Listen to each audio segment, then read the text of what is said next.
Welcome, welcome, welcome. I am Pastor Todd Summer. I'm pastor at Faith and Victory Church in Auburn, Washington, and I'm reading the Bible every single day in the year 2022. So thank you for joining me. Let's get into it. Today we have Leviticus 14, Matthew 12, 1 through 21, and Proverbs 26. Leviticus 14, cleansing from defiling skin diseases. The Lord said to Moses, "These are the regulations for any diseased person at the time of their ceremonial cleansing. When they are brought to the priest is to go outside the camp and examine them. If they have been healed of their defiling skin disease, the priest shall order that 2 live clean birds and some cedar wood, scarlet yarn, and hyssop be brought before the person to be cleansed. Then the priest shall order one of the birds to be killed over fresh water in a clay pot. He is to take the live bird and dip it, together with the cedar wood, the scarlet yarn, and the hyssop, into the blood of the bird that was killed over the fresh water. 7 times he shall sprinkle the one to be cleansed of the defiling disease, and then pronounce them clean. After that, he is to release the live bird in the open fields. The person to be cleansed must wash their clothes, shave off all their hair, and bathe with water. Then they will be ceremonially clean. After this, you may come into the camp, but they must stay outside their tent for 7 days. On the 7th day, they must shave off all their hair. They must shave their head, their beard, their eyebrows, and the rest of their hair. They must wash their clothes and bathe themselves with water, and they will be clean. On the 8th day, they must bring 2 male lambs and one ewe lamb, a year old, each without defect, along with 3/10 of an ephah of the finest flour mixed with olive oil for a grain offering, and 1 log of oil. The priest who pronounces them clean shall present both the ones to be cleansed and the offering before the Lord at the entrance to the tent of meeting.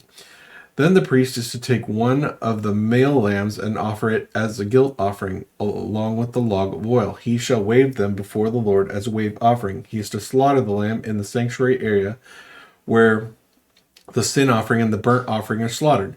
Like the sin offering, the guilt offering belongs to the priest. It is most holy. The priest is to take some of the blood of the guilt offering and put it on the lobe of the right ear of the one to be cleansed, on the thumb of the right hand, and the big toe of their foot.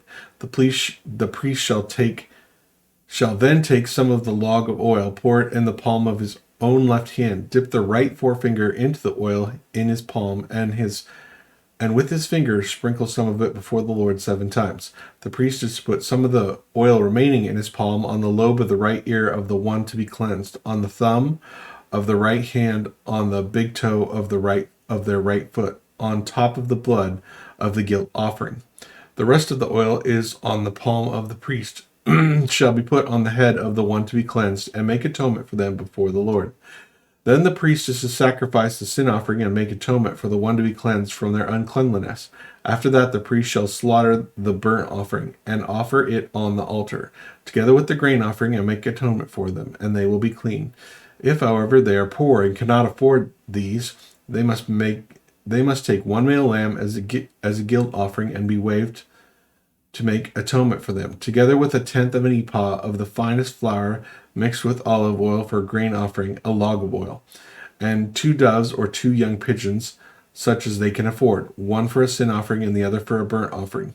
On the 8th day they must bring them for the cleansing to the priest at the entrance of the tent of the meeting before the Lord. The priest is to take the lamb for the guilt offering, together with the log of oil, and wave them before the Lord as a wave offering. He shall slaughter the lamb for the guilt offering and take some of its blood and put it on the lobe of the right ear of the one to be cleansed, on the thumb of their right hand, and on the big toe of their right foot. The priest is to pour some of the oil into the palm of his own left hand, and with his right forefinger sprinkle some of the oil from his palm 7 times before the Lord. Some of the oil in his palm he put on the same places he put the blood of the guilt offering, on the lobe of the right ear of the one to be cleansed, on the thumb of the right hand, and on the big toe of their right foot.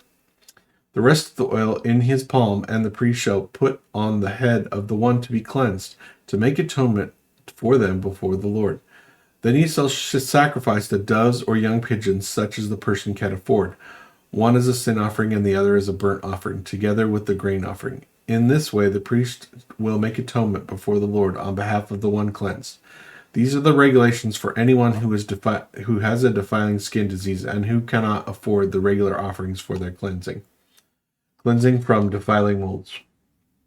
The Lord said to Moses and Aaron, "When you enter the land of Canaan, which I am giving you as your possession, and I put a spreading mold in a house in that land, the owner of the house must go and tell the priest, 'I have seen something that looks like a defiling mold in my house.'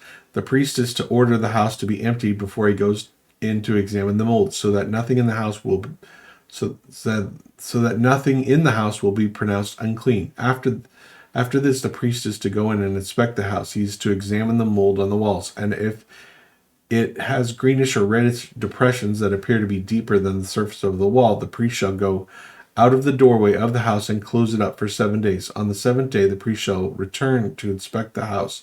If the mold has spread on the walls, he is to order the contaminated stones to be torn out and thrown into an unclean place outside the town.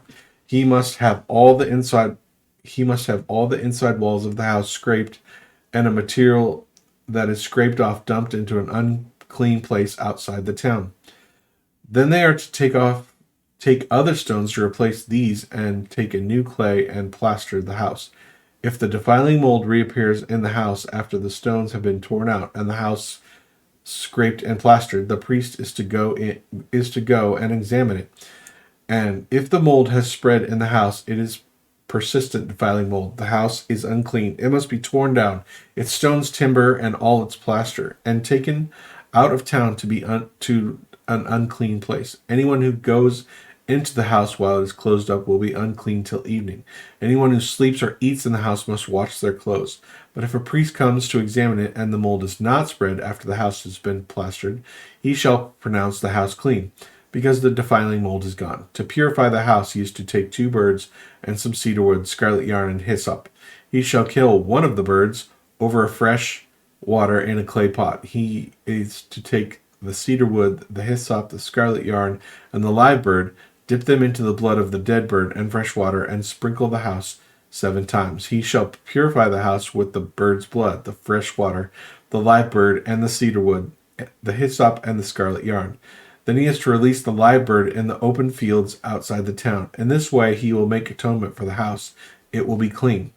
These are the regulations for any defiling skin disease, for a sore, for defiling molds in fabric or in a house, and for a swelling, a rash, or shiny spot, to determine when someone is clean or unclean. These are the regulations for defiling skin diseases and defiling molds.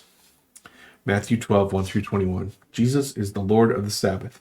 At that time, Jesus went through the grain fields on the Sabbath. His disciples were hungry and began to pick some of the heads of grain and eat them. When the Pharisees saw this, they said to him, "Look, your disciples are doing what is unlawful on the Sabbath." He answered them, "Haven't you read what David did when he and his companions were hungry? He entered the house of God, and he and his companions ate the consecrated bread, which was not lawful for them to do, but only for the priests. Or haven't you read the law that the priests on the Sabbath duty in the temple desecrate the Sabbath and yet are innocent? I tell you that something greater than the temple is here. If you had known what these words mean, 'I desire mercy, not sacrifice,' you would have not condemned the innocent. For the Son of Man is Lord of the Sabbath." Going on from that place, he went into their synagogue, and a man with a shriveled hand was there. Looking for a reason to bring charges against Jesus, they asked him, "Is it lawful to heal on the Sabbath?" He said to them, "If any of you has a sheep and it falls into a pit on the Sabbath, will you not take hold of it and lift it out? How much more valuable is a person than a sheep? Therefore, it is lawful to do good on the Sabbath." Then he said to the man, "Stretch out your hand." So he stretched it out, and it was completely restored, just as sound as the other. But the Pharisees went out and plotted how they might kill Jesus, God's chosen servant. Aware of this, Jesus withdrew from that place. A large crowd followed him, and he healed all who were ill. He warned them not to tell others about him. This was to fulfill what was spoken through the prophet Isaiah. "Here is my servant whom I have chosen, the one I love, in whom I delight. I will put my spirit on him, and he will proclaim justice to the nations. He will not quarrel or cry out. No one will hear his voice in the streets. A bruised reed he will not break, and a smoldering wick he will not snuff out, till he has brought justice through to victory. In his name the nations will put up their hope. Proverbs 26. Like a snow in the summer or rain in the harvest, honor is not fitting for a fool. Like a fluttering sparrow or darting swallow, an undeserved curse does not come to rest. A whip for the horse, a bridle for the donkey, and a rod for the backs of fools. Do not answer a fool according to his folly, or you yourself will be just like him. Answer a fool according to his folly, or he will be wise in his own eyes. Sending a message by the hands of a fool is like cutting off one's own feet or drinking poison. Like the useless legs of one who is lame is a proverb in the mouth of a fool. Like like tying a stone in a sling is giving honor to a fool. Like a thorn brush in a drunkard's hand is a proverb in the mouth of a fool. Like an archer who wounds at random is one who hires a fool or any passerby. As a dog returns to its vomit, so does a fool repeat their folly. Do you see a person wise in their own eyes? There is much more hope for a fool than for them. A sluggard says, "There's a lion on the road, a fierce lion roaming the streets." As a door turns on its hinges, so the sluggard turns on his bed.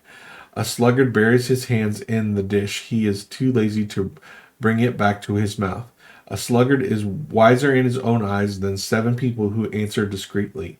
Like one who grabs a stray dog by the ears is someone who rushes into a quarrel not their own. Like a maniac shooting flaming arrows of death is one who deceives their neighbor and says, "I was only joking." Without wood, a fire goes out. Without gossip, a quarrel dies down. As charcoal to embers and wood to fire, so a quarrelsome person for kindling strife. The words of a gossip are like choice morsels. They go down to the inmost parts. Like a coating of silver dross on earthenware are fervent lips with an evil heart. Enemies disguise themselves with their lips, but in their hearts they harbor deceit.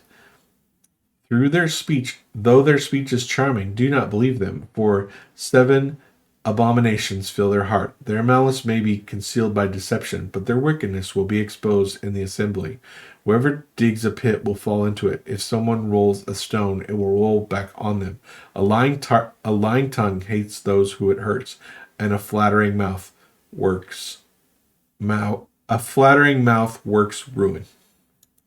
Amen, amen. Well, thank you for joining me tonight. I really appreciate it. And I would appreciate a like and a comment. And hope to see you again here tomorrow. God bless and have a great night.